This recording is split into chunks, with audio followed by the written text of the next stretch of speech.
زندگی روز تا روز مثل صحنه‌های کینو و هنگامه‌های میدان سبز رنگ دیگر می‌گیرد. برنامه در شبکه‌های اجتماعی با همین پیروها رنگ و رنگ می‌شود. فردوس خورسان عنقریب هر روز شما رو با این رنگ و رنگی همراه می‌سازد و شما نیز همراه ما باشید. برنامه رو آغاز می‌کنیم.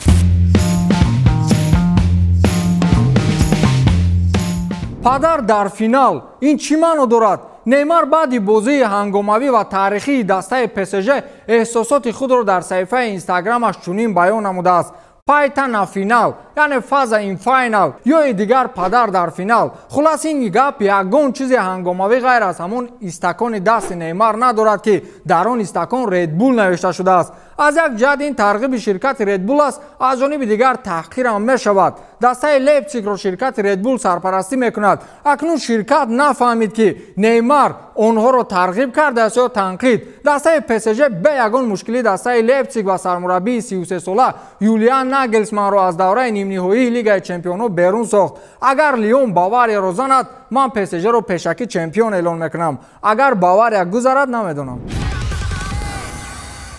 PSG اخیراً با فینال برآمد. این ارزوی شیخ‌های عرب بعد 9 سال و 3 میلیارد یورو عملی گردید. شما میدونید که ناصر الخلافی از کی باور داشت که PSG نهایتاً کدام روز در فینال لیگ چمپیونها بازی میکند و چه خراجات و قربانی‌های در این میان نگذشت.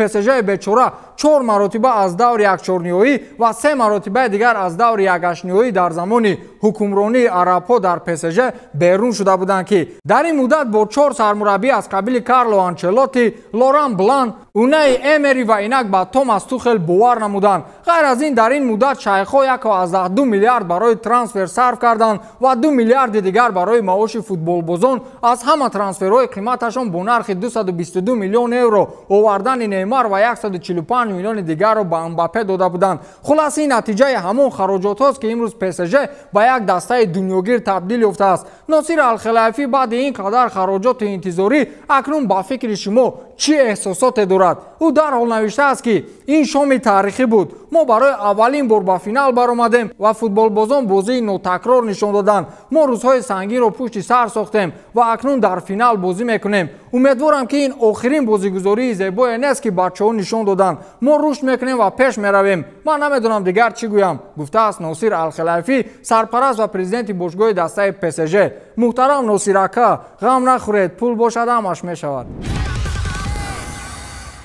توماس توخل سرمربی دسته PSG از میان 4 سرمربی زمان حکمرانی شیخ‌های عرب در باشگاه PSG یگانه نفر گردید که دسته را به فینال لیگ چمپیونها برآورد. او بعدا در نشست مطبوعاتی ابراز اندیشه کرده است که من تا آخر بازی در یک جا آرام نشستن نتوانستم و از همه چیزی که برایم زیاد مهم بود این خط دفاع دسته بود. ما همه چی در این بازی داشتیم، هم روحیه بلند و هم صفت خوبی بازی. کوشش کردیم که از کنترحمله‌ها استفاده بریم و صورت برند دیماریا، امباپه و نیمار را عین مدعا استفاده بردیم.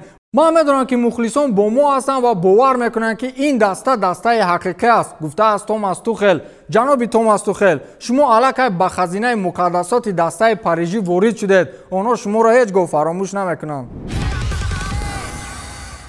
اکنون بیایید در مورد دسته لیپزیگ و سرمربی 33 ساله آنها یولیان ناگلزمن حرف میزنیم. پیش از اون که موضوع رو محکمه سازیم، من با شما سوال دارم. با فکر شما سبب باخت دسته آلمانی چی بود؟ شاید بعضی‌ها گویند که اونها از روی تاکتیک و اسکمه بازیگزاریشون با باخت روبرو شدند، اما در اروپا تماما دیگر چیز رو گناهکار میکنند. اکثریت در صفحه‌های اجتماعی با باخت دسته لیپزیگ کاستوم زیبای ناگلزمن رو گناهکار میدونند. سرمربی با شیم و کاستوم خاکستر رنگ، کورتای سیاه، گالسوک و پایافزال سیاه داشت و در پایه‌اش جوراب نداشت. در وقت بازی یولیان کاستوم خود را بدر کرد و صفت بازی آنها خوبتر شد. خلاص در شبکه‌های اجتماعی مخصوصا در توییتر مخلصان و کارشناسان بازی را نه بلکه سبک لباسپوشی سرمربی را محاکمه میکردند و سبک او را همچون رمز ناکامی میدانستند. رونان میورفی، یکی از ژورنالیستان پایگاه اطلاعاتی گول.com، در صفحه توییتر خود نوشت که ناگلزمن با این کاستوم خود ارزنده شکست بود.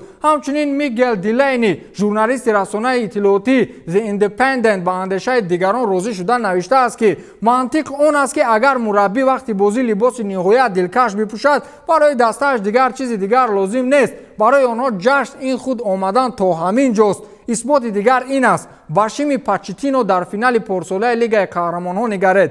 аниқ мекунам бо шими зебо гаштан аслан ягон бадие надорад. ман бораи дигар чӣ мегӯям? навиштааст Мигел Дилейни. Стив Макманаман собиқ футболбози дастаҳои Ливерпул ва Реал Мадрид низ ба ин муҳокима ҳамроҳ шуд ва ба худ дарди сар харид. мухлисон ба ӯ соли 1996ро ёд оварданд ки он вақт Стив дар дастаи Ливерпул бозӣ мекард ва рӯзи финали ҷоми Англия ҳамаи бозингарони дастаи Ливерпул бо шиму костюмҳои ширкати Армани омада буданд ки дар миёни онҳо Стив низ буд. дастаи Ливерпул дар он финал муқобили Манчестер Юнайтед бо ҳисоби 1-0 бозиро бохта буд. баъдан чанд вақт футболбозони Ливерпулро Spice Boys яъне бачаҳои кайҳонӣ мегуфтанд. хулас ба бохти дастаи Лейпциг шиму костюми сармураббӣ гунаҳгор аст. ба қавли русҳо зато мисли Барселона сармураббиро гунаҳгор накарданд.